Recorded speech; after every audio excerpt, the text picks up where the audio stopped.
সত্যি অসাধারণ।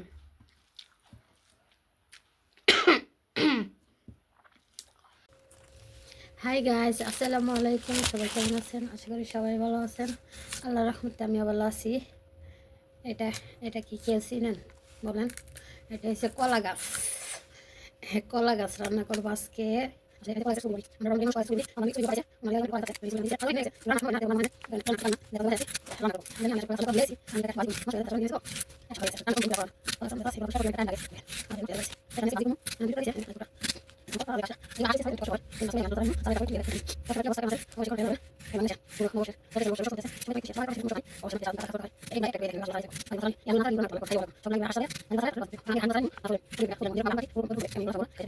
এই জায়গায় আমি আপনার এটা বানাইয়া কুটি কুটি করে কাইতে হলুদ দিয়া লবণ দিয়া সিদ্ধ করে নিছি। এটার কষের কারণে কিন্তু অনেকটা কালা দেখাইতেছে, দেখেন এটা কিন্তু কষে কালা হয়েছে। এই জায়গায় মরিচ, শুকনো মরিচ, পেঁয়াজ ভাজা নিছি। এখন সুবইটা আমি দিয়ে দেবো। কলা গাছের সুবই ভাজি করতেছি। দিয়ে দিলাম অল্প একটু হলুদ আর দিয়ে দিলাম পরিমাণ মতো লবণ। লবণটা কমে দিছি যেহেতু আমি লবণ দিয়ে সিদ্ধ করছি। এটা দিয়ে দিলাম অল্প কয়টা কাঁচামরিচ। এখন অনেকে বলতে পারেন এটা তো এত কালো খাইবেন কেমনে, আসলে দেখতে কালো হইলো এই জিনিসটার স্বাদ যারা খায় তারা বুঝে এটা কষের কারণে কালো হয়, কিন্তু খাইতে অনেক মজা।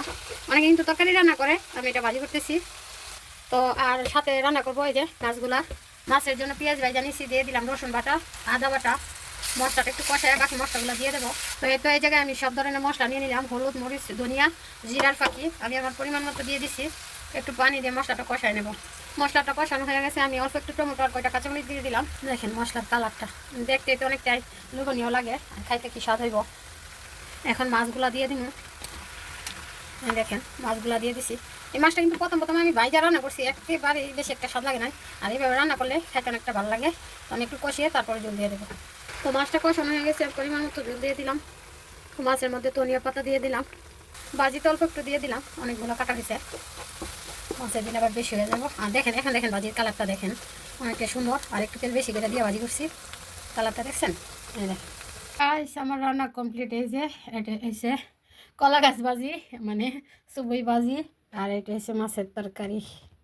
তো অনেকদিন পরে সুবই রান্না করলাম। দেখেন এই কলা গাছের সুবই কার কার খাইতে ভালো লাগে অবশ্যই কমেন্ট করে জানাবেন।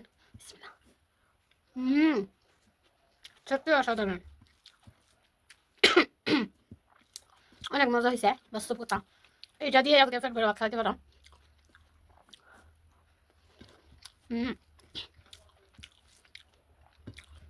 অনেক মজা হয়েছে, অনেক মজা। অনেকদিন পরে বলতে 4-5 মাস আগে একবার দিয়েছিল, খাইছিলাম। এত স্বাদ কে কলা গাছে খাওয়া যায়।